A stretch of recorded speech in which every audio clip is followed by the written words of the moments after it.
মনোনীত প্রার্থী আমাদের প্রিয় হাফেজ আব্দুল মুনতাকিম ভাই, উপস্থিত সম্মানিত সভাপতি সহ বিভিন্ন পর্যায়ের দায়িত্বশীল বৃন্দ, একান্ত প্রিয় এলাকাবাসী, আসসালামু আলাইকুম রহমতুল্লাহ। অন্য ধর্মাবলম্বীদের প্রতি শুভেচ্ছা জানাচ্ছি। প্রিয় উপস্থিতি, অনেক জীবন রক্তের বিনিময়ে আল্লাহ তাআলা যে পরিবর্তন সাধন করেছেন, যে পরিবর্তিত অবস্থা দিয়েছেন, আমরা যুবকরা প্রত্যাশা করেছিলাম এই 5 আগস্টের পরে যে পরিবর্তন হয়েছে, অন্তত রাজনৈতিক যে পুরনো দিনের যে বস্তা রাজনীতি, সেই রাজনৈতিক বন্দোবস্ত, নতুন বন্দোবস্ত চালু হবে। আমরা প্রত্যাশা করেছিলাম এই বাংলাদেশের চাঁদাবাজ, টেন্ডারবাজ, দুর্নীতি এসব বন্ধ হবে। কিন্তু 5 আগস্টের পরে এই 1.5 বছর পার হয়েছে।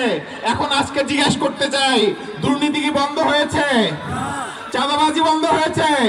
টেন্ডারবাজি বন্ধ হয়েছে? আমরা বারবার দেখেছি স্বাধীনতার পর থেকে যত সময় এসেছে, এক একজন সরকার এসেছে, আসার পরে তারা তাদের প্রতিশ্রুতি ভঙ্গ করে বারবার আবারও পূর্ণ বন্দোবস্তের চলে গিয়েছে। প্রিয় উপস্থিতি, এর একমাত্র কারণ আমরা যাদেরকে নির্বাচিত করেছি সেই নির্বাচন করতে আমরা ভুল করেছি। আমরা সৎ যোগ্য প্রার্থীকে দেখে নির্বাচন করতে পারি নাই।